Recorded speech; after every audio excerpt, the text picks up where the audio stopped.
All right, hi there. My name is Markuss Hussle.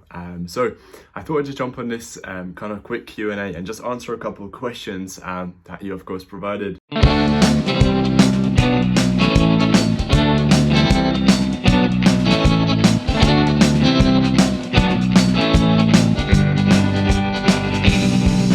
I guess where I should probably start, just to wrap up my entire story very short because it is quite a long one. I was originally born in Latvia, which is an Eastern Europe country. I moved to the UK when I was 10 years old. And ever since I was young, I've always been interested in making money, simply because the place where I grew up, I've never really had money, neither has my family. So I've always, whenever I wanted something, I always had to earn it myself. So I've always kind of been entrepreneurial from a young age without realizing it, right? Long story short, I've built a couple of businesses. At the time of this recording, I'm currently owning or working on 4 online businesses. One of them being a digital marketing agency. One of them is an education business, and a couple of others such as like an e-commerce store as well. So that's a little bit about myself.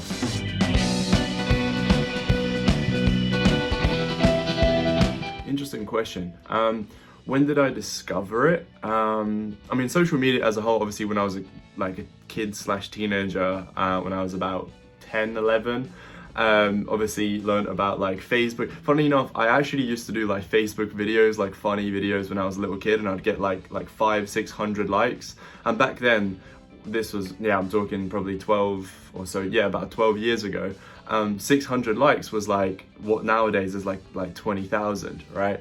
So to me, I was just like, wow, this is pretty cool. Like, I was a popular kid in school, so I enjoyed social media from that aspect. But in terms of like social media marketing, I kind of fell into it because I went to college to do media, and then from there I kind of learned about marketing, online, videography, photography, and how to use social media to your advantage, essentially. So that's kind of how I found it. And what made me choose it as my career? Well, again, I kind of just fell into it naturally. So in college, like I said, I done media and I learned about videography and photography. Then when I dropped out of college after just 1 year, I knew I didn't want to go to university. I still had my camera, so I just started doing photos and videos and slowly developed into running Facebook ads of the videos and photos that I created for these local businesses. So that's kind of how I fell into it, to be honest.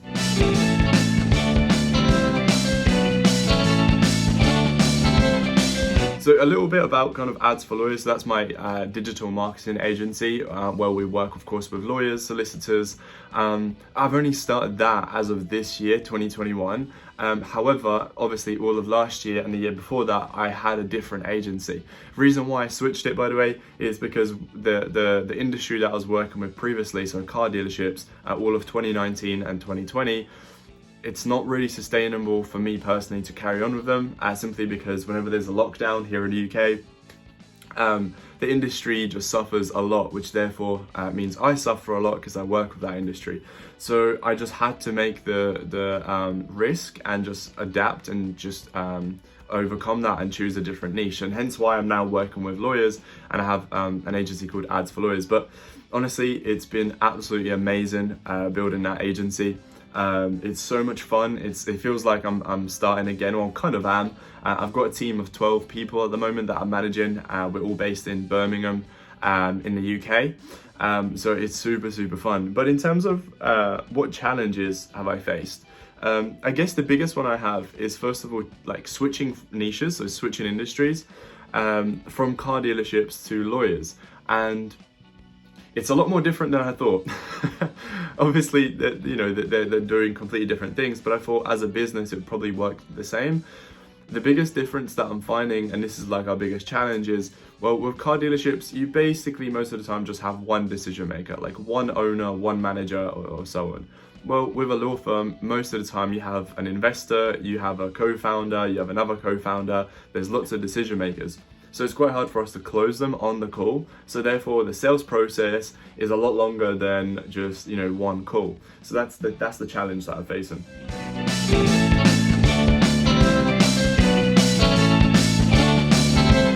So if you mean other social media marketing agencies to leverage social media, it's just content, or really any business. If you want to leverage social media, it's all about content and persistence, really. The more stuff you put out there, the more you position yourself as a professional, the more people are going to see your account and think, okay, yo, these guys definitely know what they're talking about.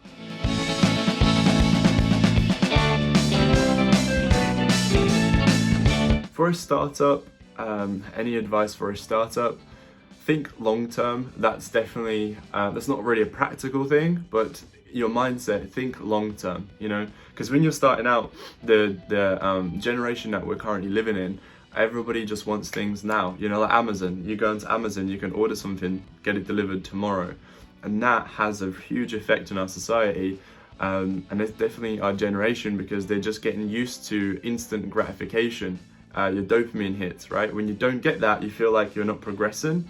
So if you think long term with every decision you make, that keeps you just kind of carrying on, ticking away. You know, if you don't succeed, if you don't close a client, or if you don't increase your revenue this month, well, just think, okay, no problem, well, I probably will the next month, or so on and so on. Obviously, if you don't, you have to keep yourself accountable, but definitely the tip there is think long term.